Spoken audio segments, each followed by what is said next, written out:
I'm Amy, sex educator, sex and relationship coach, and co-owner of PurePleasureShop.com. I'm April, VP of the cutting-edge sex toy company Hot Octopus, and I dedicate my life to the business of sex. We are on a mission to teach you how to have hot sex, deep intimacy, and how to make your own rules for who you are as a sexual being. Welcome to the Shameless Sex Revolution. Want to learn more? Go to ShamelessSex.com. And for 15% off of some of our favorite sex toys, use code ShamelessSex at PurePleasureShop.com. You were listening to a pleasure podcast. For more from our sex podcast collective, visit pleasurepodcasts.com. Well, hello, everyone. Hi, everybody. Welcome to the Shameless Sex Podcast, your favorite podcast on sex. And your favorite thing on Tuesdays. See you next Tuesday. See you next Tuesday or Wednesday if you're listening on Thursday or Friday, too. I prefer cunt. Me too. Okay. Well, that could be done with Thursday then. What would Thursday be? See you next Thursday. Next... It would still be cunt. Oh, that's true. I like that. But we're sticking to Tuesdays, everyone. I like it. I like it a lot. So welcome to Shameless Sex Podcast. This episode is on penis shame. We're talking all about penis shame, from the aesthetics of the penis to the performance of the penis. And there is so much shame out there for the penis, whether you are a penis owner and you've experienced it, or maybe you've shamed a penis. And that's not, that's not what we recommend. Let's be nice to all the genitals. So we're going to talk with Soleiman, someone who went through the Somatica sex and relationship coaching training. Is it Soleiman or Solomon? I thought it's just like Oh, Solomon. you're right. It's Solomon. Yeah. It's the last name of my ex-partner. Yeah. Remember we talked about it. I don't know if it was before or during. Who I've never said his first name on this podcast, actually. Uh-oh. Okay, there you go. That's fine. They don't know his first name. Okay. Good luck Googling him. His first name is Bob. So anyways, we'll dive into this in a moment. April and I just got back from Costa Rica. We told you that we were in Costa Rica. We were at a retreat. And I'm just going to say this. April's probably like, fuck, Amy, you're going to say this. That we posted a photo on our Instagram. Go follow us on Instagram, by the way. We posted one of us in our bathing suits in Costa Rica. We actually went there, because God, we need to get away from COVID. But also we went to a healing retreat to do a lot of therapy on ourselves, and we really needed it. If you see us now, at least I can speak for myself. You look pretty damn good too, Chip. You're also like ready to get on camera for Hot Octopus. I feel more alive and happier and more clear than I have in many months.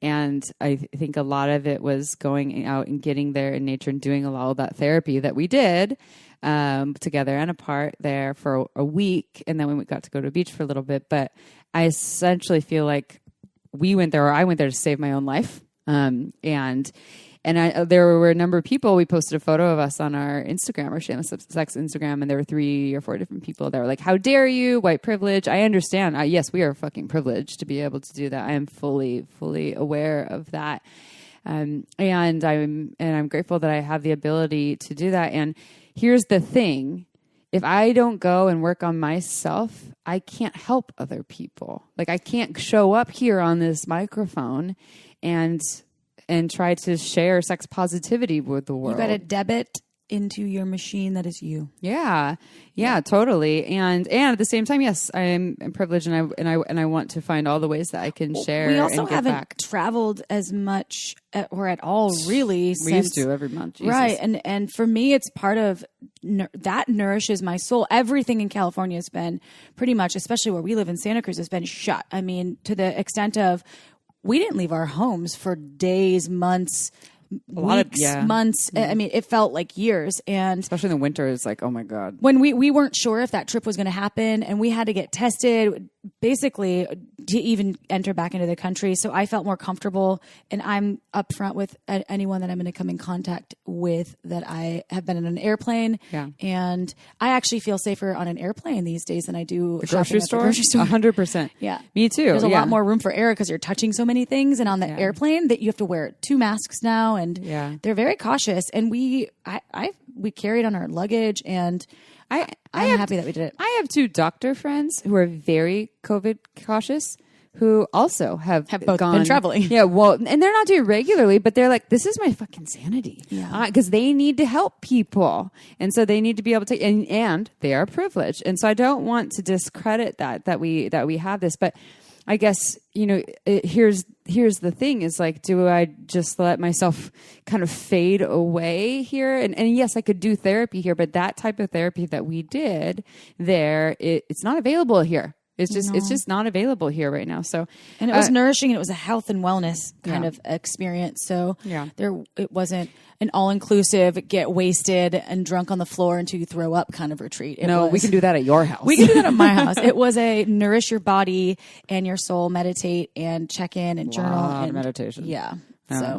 Anyways, so that's the soapbox there. So if you want to follow our Instagram, though, we're there. And if you have opinions about that, that's okay. Like, we all have different opinions right now. I feel like no one knows how to do this the perfect way, but I know what we can do is try to do it in a good way, in a helpful way, and to try to stay healthy within ourselves and also keep the people around us healthy as much as we possibly can. And I feel like that's what we did. So and now let's talk about the people that love us. Yeah, we have a testimonial. Me. Oh yeah, I'm reading it. So I was like waiting for you. So this testimonial is based on a podcast episode that we did on threesomes, but we talked about HPV on that. So they said, and I will keep their name anonymous, I wanted to thank you for your comments on herpes and HPV on your recent podcast about threesomes. I contracted genital herpes when I was 20 years old and received nothing but negative or false information from my doctor and society at the time. I thought I was broken and attempted suicide several times until finally settling into a loveless and sexless marriage with an abusive and manipulative woman, simply because I believed that I was worthless and would never find anyone better. Now I'm 44, and it's only been within the past few years that I've learned the truth about herpes, that the stigma and shame are much worse than the disease itself. As a result, I've experienced the sexual awakening that I missed out in my youth. I found someone with the same sexual interest and energy as me, who just so happens to have been my first love in high school. And we are like two teenagers exploring and experimenting this new reality together. Thank you for all that you do. Keep up the good work. That's so sweet. I know. I love hearing that. It's so sad that people think they're broken. Yeah, no matter if it's genital herpes or there's genital warts or you've contracted something chlamydia, along gonorrhea. your sexual journey, and herpes is one of those that can be contracted without actually exchanging fluids. It's a skin-to-skin thing. So sometimes you can give the good old handshake of the vulva handshake. Then what, two vulvas rubbing on each other? Or just a hand touching a vulva. Or there's no, condoms don't protect against herpes. So you can contract it from mouth to genitals or mouth to mouth. Like the hand touches the vulva and then touches the penis? And is that possible? I don't know. There's all sorts of research that just says it can live outside the body for a while. It can live on towels. It can live a lot of different places. So, and no matter what disease. I know people have had herpes in their armpits. Infections. Yeah, in their eyes, in their nose. You can get it in very bizarre places that you wouldn't think it's not even. It likes moist places. Yes. It's like moist. I want to live there. Yeah. It's very nice. You get it on your butt cheek. Ooh, like right on the cheek. Well, and this, we don't know the perfect, what they say, like 80% of the population has, and that includes oral herpes, like cold sores and things too. But we talked a lot about, we also have that really wonderful episode with Remy, on STIs, STDs. She goes, it was a nurse practitioner, goes in all about it. And guess what? We have a sex question on Southern Taylor, which is incredible. So thank you for the testimonial, listener. We love you. If you're anyone else out there feeling as this person did, just know that we love you. We got your back. Yeah. So, sex question. Here we go. Are you ready? I'm ready. 3 years ago, I, vulva owner, was diagnosed with herpes. No symptoms. I just asked for all of the tests because I had gotten eaten out and fingered. That's all. I told my friends, one of which is now my partner of 2.5 years, and he, a penis owner, has never tested positive. Basically, this sucks because we want to explore outside of our relationship, but the herpes makes it hard. Do I even have herpes? Is this something I actually need to warn other partners about? This is a great question because I think this happens a lot with people. They go get the full panel and they've never had symptoms and they're like, you have herpes. And they're like, what? Yeah, they're carrying around a virus that hasn't been activated. It's just dormant in their system. Never had symptoms. And then they think I've actually seen clients that had this and all of a sudden they were like, I need to tell every partner, I can never have unprotected sex. No one will ever want me. I've never had symptoms though. And I think this is a perfect question to follow up that testimonial of how common this is. This person who asked this question, you may never have symptoms. Mm-hmm. You may never actually have an outbreak because this is a virus that can just hang out dormant in your body. And that's where the tricky part comes in. The tricky piece is sometimes folks can carry herpes and they can give that to other folks even without being knowledgeable of it. Maybe they were having a slight symptom of an outbreak that was happening, that buzzy, tingly feeling. If you've ever had HSV1 or herpes on your lips, you get this buzzy, tingling feeling. If it's on the genitals, it's similar. Your lymph nodes can get swollen. And what happens is sometimes you're unaware. It's when your immune system can be threatened or weakened, which right now a lot of folks out there have poor immune systems with stress and other viral things that are going on. And so if they're unaware of that, you can transmit it to folks. However, it's so hard to say if you feel that you're in that outbreak, that zone of having an outbreak soon, you can get a prescription to minimize that. Or what is valcyclovir. Right, the generic or Valtrex.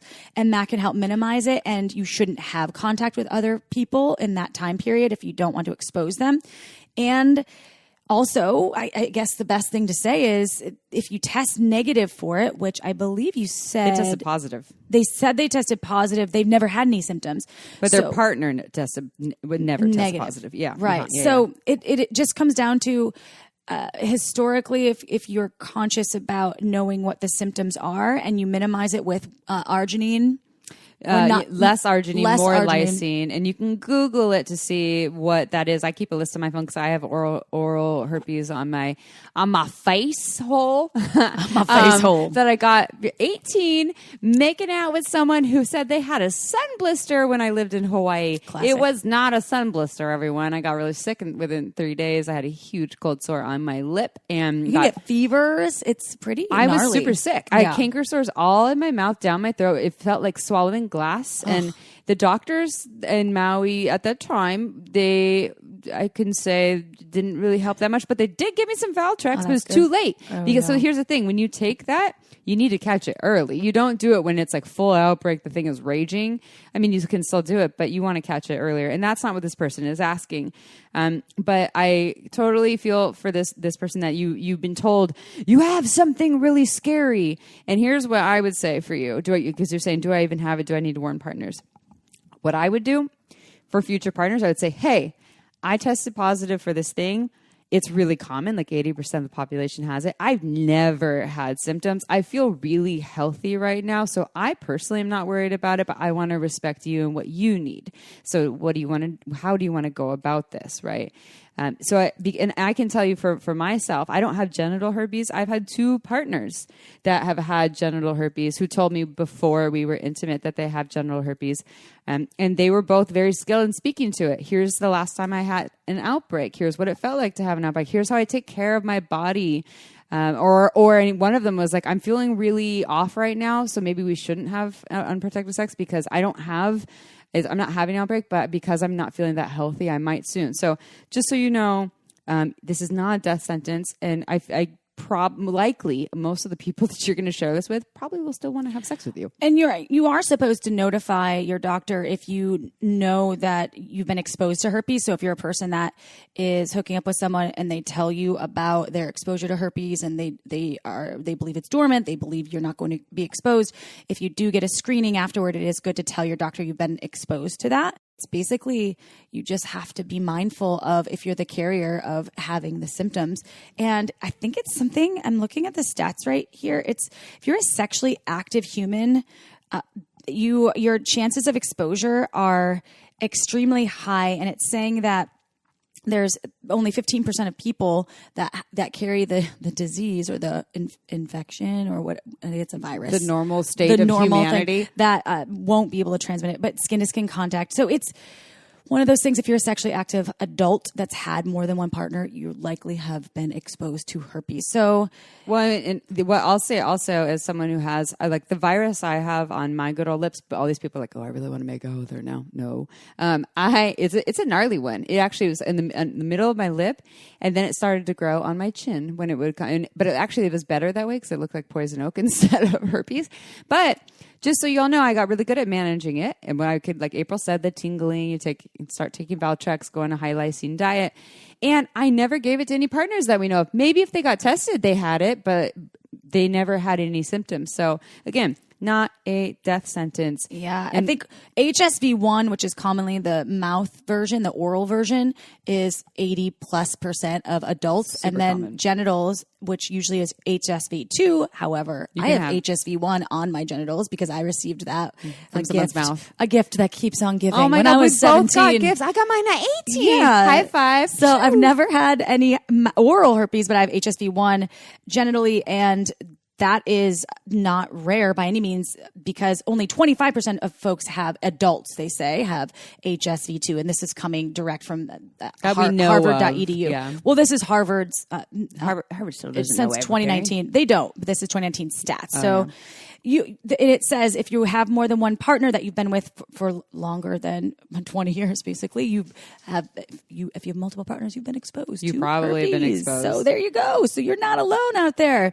Yeah. And let's not herpes shame. No herpes shame. All right. It doesn't have a nice ring to it. It does evoke some sort of emotion when you say the word herpes. That's why I like to call it HSV1, HSV2. People will be like, what's that? And you're like, Google it and find out how many people actually have that shit. I got the herpes. I got the herpes. All right. Are you ready for a bio? Yeah, it's bio time. Thank you for both of those questions. I like that this whole intro in this episode is about shame, but about like not having shame around with STDs or the look of your genitals. So that is perfectly in line with shameless sex. You can still have the sex. All right, so here is the bio. Soleiman Bolour is a men's neo-tantra and mindset coach. Soleiman weaves his studies of sacred sexuality, psychology, and NLP to bring transformation to the men he coaches.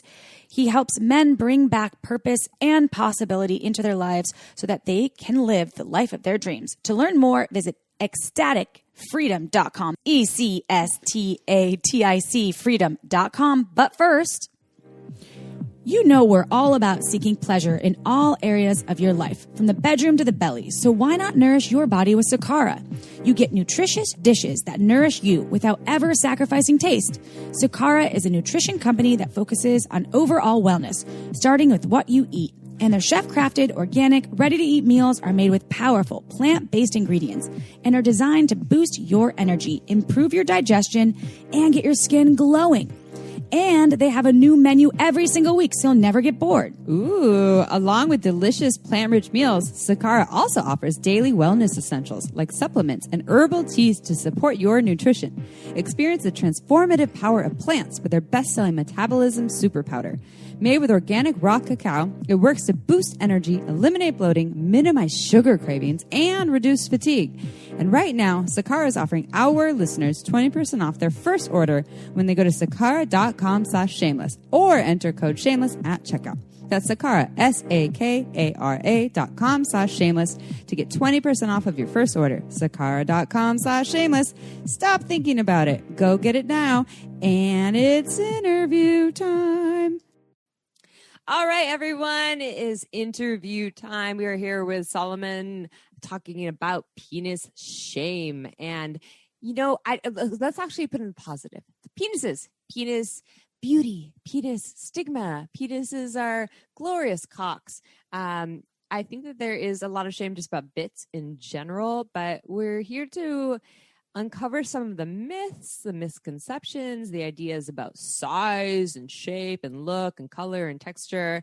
Let's talk about the cock. But before we do, tell us how you got to where you are today in the field of sexuality.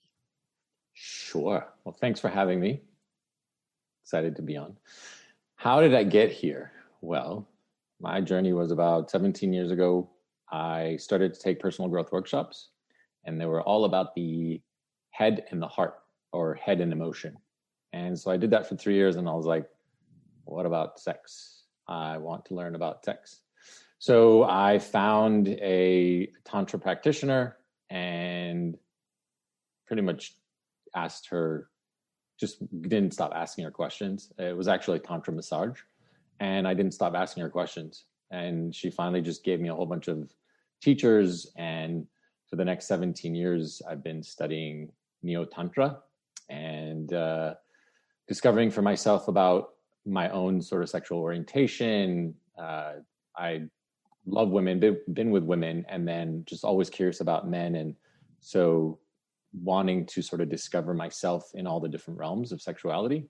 And so just been taking workshops and seminars and trainings and certifications and you name it. I want to learn and I continue to learn. So that's where I'm at now, is wanting to teach this and sort of share it with others now. And obviously we've talked about, we've done cock mastery podcasts. We've done things about vulvas and vulva shame and body shame. We've never really talked about penis shame. And I work with a sex toy company that specializes in toys for penis owners. And I kind of know the answer to this question. And so I want to layer the question into two. So the question is the average size of the penis when we're, I guess, erect. And I think it's 5.9 inches in the US and I think it's like 5.8 in the UK, but it varies from country to country. Globally, I don't know if it's around 5.5 inches. And if people are working in centimeters, sorry, we're on the imperial system over here. We can convert that for you. So if you can give more insight, I only know this because of being in like the sex toy industry, specializing in penises. I had to Google it and I had a map of penis sizes per country. And I was like, this is really interesting. So the question is, what is the average size penis, and speaking in terms of inches, if you want, and in the US specifically, if you know that, and why do you think so many penis owners have shame about the size of their cock? Well, so the average is, it's around 5.9, 5.8. Usually the standard, people just say 6 instead of the sort of like 5.9. The average, people are always like 6, right? Why is there shame? Well, my belief is that when people are sort of like coming into the world of sex and learning about sexuality, where do they first find that information? Porn. And what do they see in porn is they see very, very large size penises that are they're generally above average in these shows, in these pornos. And so they then look at themselves and they're like, well, that's not me. So then there's something wrong with me. And that sort of was my sort of like education as well. And sort of like shaming myself of like, well, I can't do what they can do. I can't last that long. I can't do all the things they do. And so men generally what they do is they then put themselves down saying, that's not who I am. So there's definitely something wrong with me and I can't please my partners. Yeah, I don't fit in that mold that of everything that I see from the size. And I think when people, so some people are listening, like, I'm going to get my tape measure out right now. And they're checking it out. And just so you know, like, cock actually continues on beyond just, the head of the cock and then the shaft and then it goes into your body, but cock continues on into your body. You can feel it actually under the balls too. So there's a lot there. So, with the question also would be like, what are we measuring? What are we talking about? I remember when I became a certified sex educator in 2008, 9, they used this very broad spectrum. They said average is between 4 and 6 inches to be very inclusive.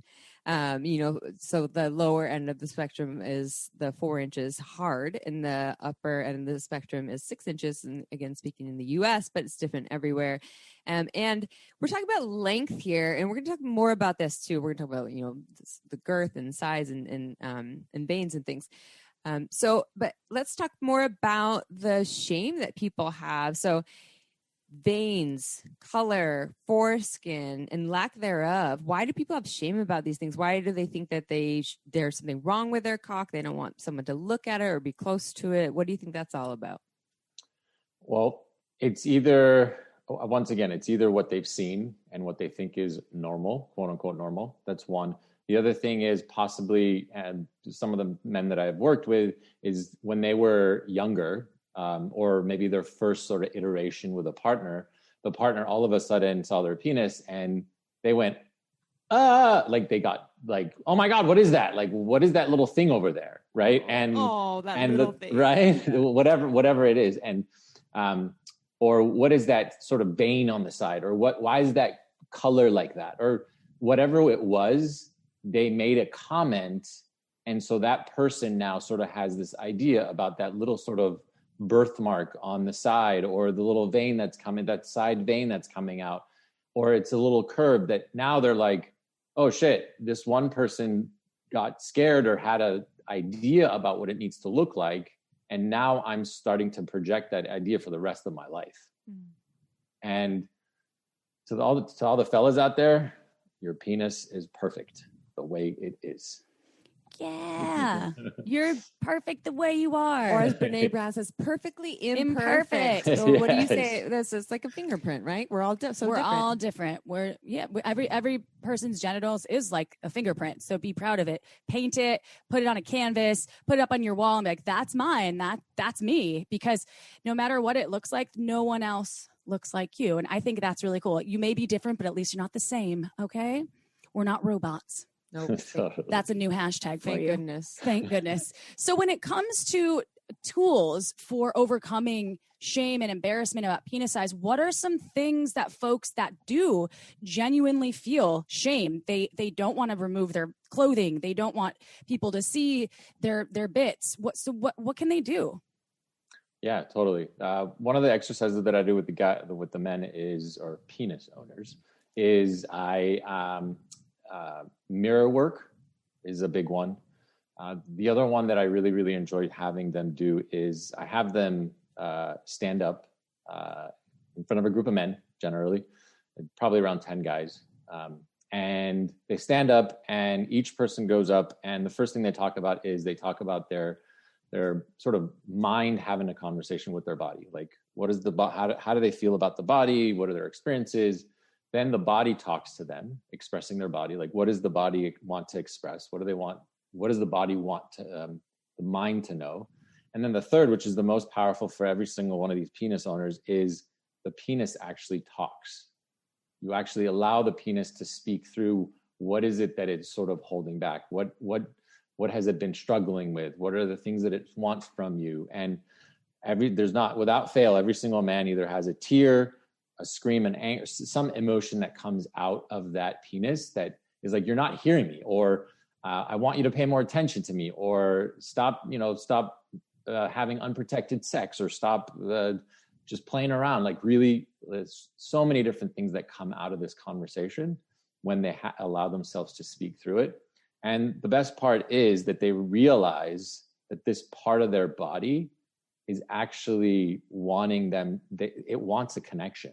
It wants some sort of relationship with sort of the mind or them. And so from that point forward, their homework is basically to allow that part of their body, their penis, to say, what is it that you need? Like, what are you afraid of? What are you ashamed of? How can I support you? So that's one of the biggest exercises that really, really supports a lot of guys to move through the shame. I've done that.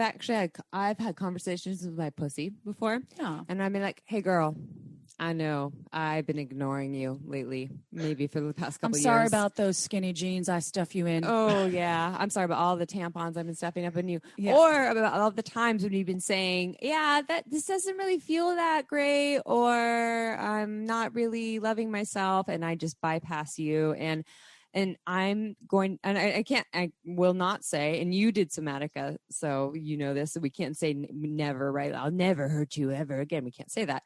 But I'll say, I'm going to try my best to improve this, to show up for you, start to honor you. And I see the ways that I've left you behind and have not been listening to you. And so for the folks listening who are like, oh, wooey, oh my, I'm supposed to talk to my cock. Well, we're not, yes, you can actually have a conversation with the cock, but it can be an internal conversation. It's just like putting energy into a part of your body that's a very big part of you, and checking it out and seeing, what does it have to say? What is it? Yeah, like you're saying, what is it afraid of? What does it need? I think is a really, really powerful practice. So Okay, let's get really deep in there about penis size here, because a lot of people say, that everyone wants a big dick, which I don't agree with. I know plenty of people who don't want a big dick, and on also with that too. A lot of people say, well, no, it's not about size. It's about the motion in the ocean. It's what you do with it. What do you think about penis size and pleasure during penetrative sex? How does that apply? Yeah. So start off by saying it is about the size, and not what a lot of people think when they say, oh, it's about the size. It is about the size. And what that means for me is that the size of your penis, the penis owner, wherever that you want to put that penis in, whether it's a vagina or whether it's a butthole, wherever you want, or mouth, wherever you want to put that, there is a perfectly matching piece to your penis. It's going to fit beautifully. Like I've done sort of my own experiential studies for my own body, and recognizing that some sort of ethnicities and cultures don't feel good to me, and some other ethnicities and cultures feel good to me. So all it is just you needing to find sort of your match to be able to connect to and fit and have a really, really pleasurable experience. So to put that on the side. So that's one, right? Recognizing that your size, there's something out there that's going to fit perfectly for you, right? And then there's the sort of getting outside of the idea that, oh, I got to be hard, or I got to be this. All these stories that we make up about how penetrative sex need to look like. And once again, sort of the teachings from my own experience is porno. I learned from porno that, oh, I got to be hard like that. I got to get ready. I got to go. And it's like, no, what about not being erect? It's actually amazing to go inside being not erect. I've had lots of pleasure, and my partners have had lots of pleasure. What about potentially not even going inside? What if you're out on the outside exploring and experiencing that? So there's many different ways of exploring sort of the your penis and experiencing it without necessarily all these stories that we think that it needs to look a certain way. I actually had a listener call me out on saying that I was shaming big cocks because I commented on I had some intercourse, if you will, some sexy time. Fornicated, I did it. And the human's penis was too large for me, and it was very painful. And it was on 3 different occasions I tried, and it was painful. And I wasn't trying to by any means shame big penises out there. I just said, for my body, I know the way my vaginal canal is. My gyno has told me I have a shallow vagina. I'm like, well, thank you. I guess I'm not a shallow person, but my vagina is shallow. So I do have a better experience with folks that are a certain size. The average size penis for me to a little bit on the smaller size scale is what fits nicely. Also for anal play, folks with smaller cocks, a lot of times that can be really enjoyable, especially if you're beginning anal play as a bum owner, which all of us hopefully out there have anuses to be penetrated if you want to, consensually, of course. So the thing is about the small penis shame could go in 2 ways. People could also get like John Holmes, his it was like almost 2 feet long or something. So there could be big cock shame too. People are like, whoa, that's so big, right? And I like that you said it is dependent on the human that you're experiencing, and there might be the perfect fit out there. And unfortunately, you can't tell. That can't be on your Tinder profile. Like, here's a picture of my vagina. I have a shallow vagina. I have a shallow vagina. So 4 inches. What do you think about that? So I guess I just wanted to comment on that because I by no means wanted to shame anyone with big cocks. And I think, and I've told friends that before, where they're like, big cocks, big cocks, big cocks. And I'm like, your vagina is probably just larger, and you need a bigger cock to fill that up to help you orgasm. And that's beautiful too. So I guess my question, which there's a question that lies within. So for folks out there who believe they have a small penis in particular, or we could go both directions, large or small, but let's focus on small because that tends to come up and trigger folks. And they're afraid they won't be able to please their partner. What kind of advice would you give those folks, the smaller penis size owners? Yeah. I would invite you to first, okay, the first process is to recognizing that your penis is perfect, right? I think that's right. Overcoming that idea that there's something wrong with you. And however you do that, whether through therapy or coach, whatever it is recognizing that your body part is a gift. Like, this is who you are, appreciating it and finding love for it, right? That's the first step. The second thing is finding other ways to, let's just say, for instance, yes, you find a partner that your partner is looking for, you've been together for a while and you're not able to fully sort of satisfy the partner in terms of when it comes to penetration, right? Filling them up. Yes, thank you. Fill me up, baby. Fill me up. So I would invite you to learn sort of, there's so many different ways to pleasure your partner, right? It's learning how the entire outside of the vagina works, the labia, right? How to find the G spot, how to play internally with your fingers. Like, it doesn't necessarily have to be your penis that is required. That's one. Now, if you're very adamant on, well, I want to explore and experience it with my partner, with my current penis, well, you have to realize that penetration is a lot more than just the physical sensation, right? Practice learning the energetics of sex, right? Because there's been moments where I am with my partner and we're just lying down and I am inside of her and I am not moving.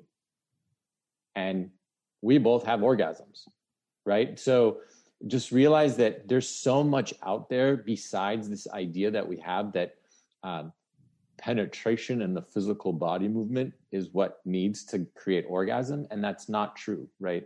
There's energetics, there's soft connection, there's slow movements, there's the love and intimacy connection that can heighten any sexual interaction. So there's so much out there, and it's just finding and letting go of the ideas of, oh, it needs to look like this. Mm-hmm. It's discovering and being curious about what's possible and what's out there. That so fits with the model of Shameless Sex right here. Yes. Mic drop, Shameless Sex headquarters, right? It's make your own rules and don't play by the standards that you saw in porn or that your friend said that I did this, or I like a cock this size, so you should too. Or you go into a sex shop and you see all the dildos that are 7 to 9 inches and wait, that's what I should want, right? But everyone is different. And then all the focus on this hard cock, or it's all about penetration. And I too have had such power. Some of my best orgasms have been when the cock is somewhat soft inside of me and we are not moving, just as what you were speaking to, and right? from fingers. Some of my best orgasms are from fingers. Yeah, but most of it for me is about energy. It's not necessarily about the movement, and I know that skill has something to do with it as well, and confidence. There's all these different things that come into play, and yet we put so much focus on just technique and your body part, and that's too much pressure because you're born a certain way that you really can't change that much. And technique, yes, we can learn, but then we can be really heady, and not every technique works with every person, so it's always different. So what would you say are some tips for a partner to support or empower their smaller penis owning lover? Oh my God. This brings up a lot of emotion for me because one of my ex-partners, she really, really supported me in recognizing I had a big judgment about being soft, and whenever I am in the sexual act, being soft was wrong to me. Like, oh no, you're intimate, you're connected, you're naked, you got to be hard, you got to be hard, you got to be hard. And yeah, she really supported me. And what she did was, whenever we were naked and we were starting to get hot and heavy, and this came up in our second or third time sort of being intimate sexually together. And I told her that I was afraid that I'm not going to get hard around you. And so for the next 3 or 4 times after that we were intimate, every time she would literally just look at my penis and be like, hard or soft, I love you. Hard or soft, I love you. And I just, those three or four times, I would just start sobbing and crying. So to those partners that have small penis lovers, or have partners that have small penises, please just acknowledge the penis, acknowledge your partner for that penis, really look at them and say, I love you however you are, whatever the size is, doesn't, like, really just keep reaffirming that to your partner and support them to overcome the shame and shadow of that there's something wrong with them. Because that is truly what is keeping them from being a better lover for you, is that idea that they have that there's something wrong and that they can't please you. Okay, time for a quick break. This podcast was made possible by Uberlube. It's a luxurious silicone lubricant that enhances sex and intimacy. We receive emails from listeners who have tried Uberlube, and the feedback is unanimous. We never knew lube could be this good. It's also less likely to throw off the pH than most other lubes, and there are thousands of doctors recommending Uberlube to their patients, whether they want to make their hot sex even hotter or for folks experiencing dryness. Uberlube is without a doubt my favorite lube. It has no flavor, no scent, and feels absolutely amazing on my body. And it isn't just for sex. I use it to tame my hair frizzies, to prevent chafing, and I even put some in my mouth before an oral sex session. Totally ups my blowjob game. Oh, and the bottle, it's beautiful. It looks like a cosmetic product, so I just leave it out on my nightstand, totally shamelessly. To learn why we think it's the best lube on the planet, check out uberlube.com and use code SHAMELESSSEX for 10% off, plus free shipping. Again, that's uberlube.com and use code SHAMELESSSEX for 10% off and free shipping. This podcast was also made possible by omgyes.com. OMGS is a research-based online program that teaches you all about how to pleasure the pussy. OMGS studied thousands of vulva owners to find out how they orgasm and then made beautiful animated modules and super honest short videos to give you ways to reach even more pleasure. I've been recommending OMGS to my clients for years, and it's been changing their lives. We all know pleasure is fluid and ever-changing, so why not add more tools to your pleasure tool belt? OMGS is for everyone, so whether you are a vulva owner or you just love vulvas, OMGS will give you the techniques to get your O-face on. There are 2 seasons to choose from and hundreds of gorgeous videos to explore, so go see what science says about pleasure and visit omgs.com/shameless. That's omgyes.com/shameless to get $5 off your OMGS access. Again, omgs.com/shameless. Go check it out. Now back to the show. I think it's so important. I've actually encountered some penises, and the human that owned the penis, where the minute my face would be close to their penis, they would kind of be a little uncomfortable.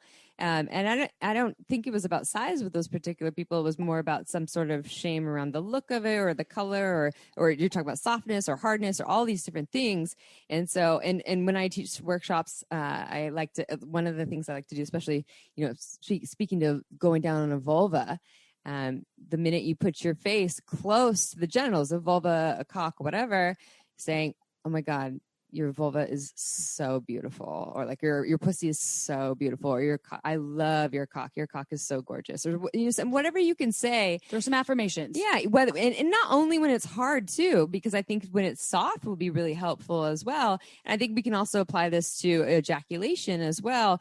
If someone comes sooner than you wanted them to, instead of being like, oh fuck, you are already, and instead being like, that's okay, I'm just happy to play with you. There's so many other things we can do. We have fingers, we have mouths, and there's other ways that we can engage. And because we do know that the brain is so responsible for most of our process. It's like 90% or something of our sexual experience.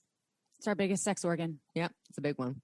It's bigger than the dick. Not the penis size. It is the brain. Which brings us to the big dick question. It's true. So we did touch on it for a second, but more on small penises. So what about the other side of the spectrum? Someone is quote unquote, and air quotes, too big.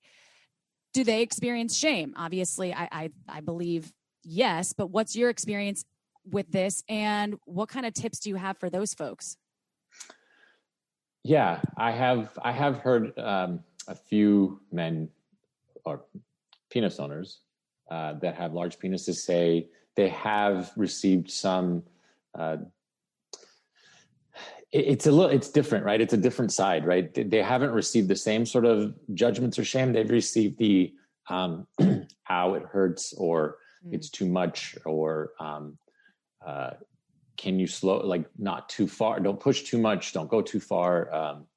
So for those large penis owners, I would recommend really find out before going in the sort of depth of the vulva, like either put your finger in or ask the partner, like, do you know how deep you are? Like, have you ever been with my size? Like, really get clear before partaking in sort of the interaction with the partner.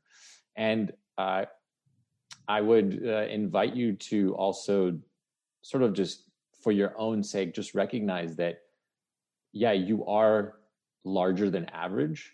So you're not going to, and again, it's funny. It's like you're larger than average, so you're not going to fit many holes. Holes. Many holes. Yeah, we can say that on here. Yeah. So really just, again, I always go back to the idea of curiosity, right? If we were all to be curious in every single moment with a new person that we're in front of, then everything would be different. It's like the minute we come in front of someone and we're already assuming stories about how the sex is going to be, like this is going to be like this and this is going to be like that, or like, they have such a big penis, or they have such a small penis, that, all these stories that we come up with.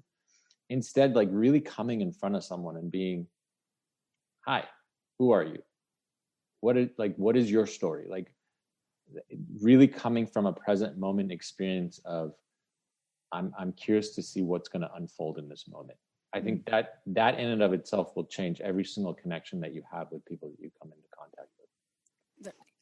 I've also, I think I read something about John Holmes in particular, and porn stars that have really huge cocks, they take a lot longer to the blood flow. To get erect. So that can be a challenge too for some folks that are quote unquote too big. If they can take longer to get aroused. So I love that you brought in some tips about soft cocks. And it is about sort of, if in a partnership, or even if you're hooking up with someone, the acceptance piece for anyone out there, whether or not the person is big, small, average, Coke can, or baseball bat, whatever is happening, that you are patient and releasing any shame, even if it's in your head. Just release the judgment, because that, just the energy, like we've talked about, is a huge piece of the puzzle. And to experience pleasure, get into your own body and mash up against that body and learn other places that aren't just the genitals, right? There's other erogenous zones you can tap into.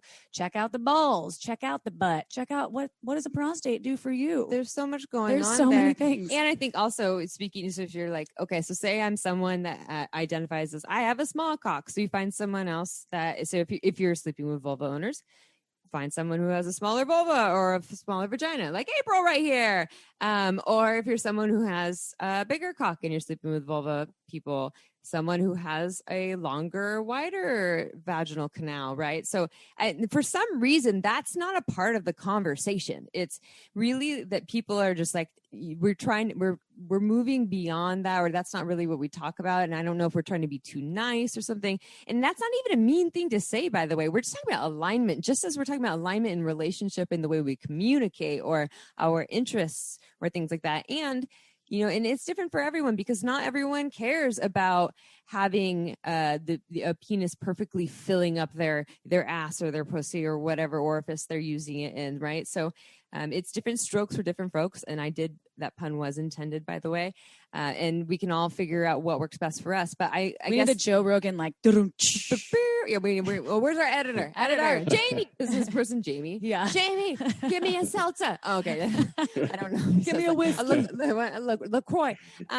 Give me a Dickens. Yeah, Dickens. Dickens cider. Dickens cider. Dickens Oh my cider. God. But I think so just to sum up what you're saying, a lot of it really is getting clear with yourself, right? It's not just diving in and pretending like I got it all together and I don't have any shame, blah, blah, blah. It's getting clear on what are your stories, having conversations with your body and having conversations with your partners. And by outing that shame or the uncomfortable things that you might be have some embarrassed about, that in itself could burst the shame bubble, right? Totally. Oh my God. Your relationships will completely change. It's crazy. It's crazy just that, but all you do is share yourself, and all of a sudden you're like, wait, as I say that, now this doesn't feel as scary. Why didn't I do this years ago? Now, if you share it with someone, though, okay, if you whip your cock out and someone's like, oh, that's it, they're not the person for you to have sex with. Like, that's not your match right there, right? Because that's not a nice way to approach it, right? But if that's their response, and that's not a personal thing, right? I mean, I guess it is a personal thing, but you have the ability to maybe choose to not make it personal, because that's on them. That's their bad communication skills / their desire for something different. And people make mistakes. We make mistakes in the communication realm as well. And sometimes people shame on accident. And so if you're a partner and you say something. The locker room shame is a real thing. Oh, because yeah. I've had a lot of penis owning friends tell me about some traumatic experience in a locker room when they were 15. You have a small dick. Yeah. And then, or they're not circumcised, or they're circumcised. Yeah. And that's a thing too. Or you have a scar. It doesn't always come from opposite genitalia or people that have different types of genitalia. It can come from your experiences in some sort of traumatic childhood or adolescent phase where you were shamed and you didn't even realize you were different, or you needed that. You didn't ever need that, but that happened to you. So there's more reasons for partners to lovingly show up and just love the fuck out of your genitals so that you can overcome all of that old stuff, all those stories, whether it's the look, the shape, the size, the smell, the texture, the performance, all of the above. These are opportunities that we can help heal ourselves and other people and have better sex. So, Soleiman, what do you put a D at the end? Yes. I said no. I didn't mean to. If Soleiman. Yeah. Soleiman. So Yeah, I know that you do some work in the field of sexuality, and you probably have a few ways that folks can reach you if they want to work with you. And I would love for you to share any plugs that you have. So if they want to work with you, how can they find you? How can they work with you? How can they get more of you? Wow. I love that. Ecstaticfreedom.com is my website. So if they want to find me, they can find me there. Send me email info@ecstaticfreedom.com. And yeah, would love to. I work specifically with men and couples. And would love to support some men in transforming their lives and their sex lives. So. And you don't just do work around the cock, right? It's just about anything about sex, intimacy, relationships, etc. Any sex and mindset. Mm-hmm. Yep. Okay. Yeah. Awesome. Well, I love sex and minds and penises and vulvas and all genitals and wine. And I was getting there. She likes to complete my sentences for me, and we're not even married.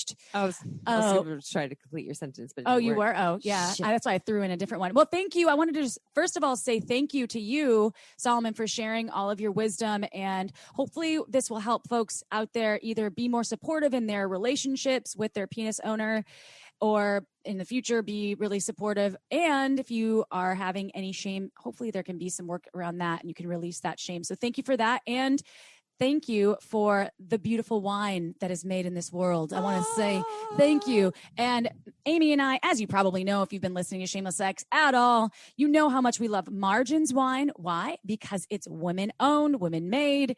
We love penises, but we love wine too. And Megan Bell is an amazing vintner. They call it vintner. Dick Insider. No. Dick Insider.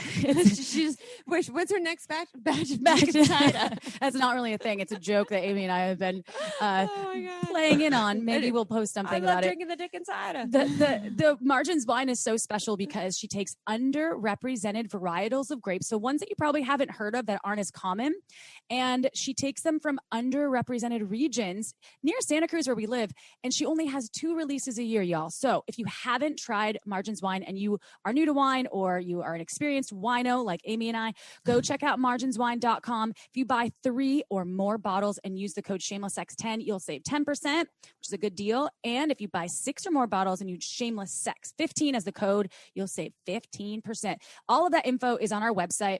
And one last invitation, not only to buy and drink some wine and some Dick Insider. We're not sponsored by Dick Insider. But go to iTunes and give us a 5-star review. We read every single review. We love you. It helps more people get shame-free information and helps them improve their sexuality and pleasure. So if you haven't done so, do so. Right. Meow. All right, y'all. We'll see you next week for another Dick Insider. No, for another episode of Shameless Sex. See you next Tuesday. Ciao for now. Want to learn more? Go to shamelesssex.com. And for 15% off of some of our favorite sex toys, use code SHAMELESSSEX at purepleasureshop.com.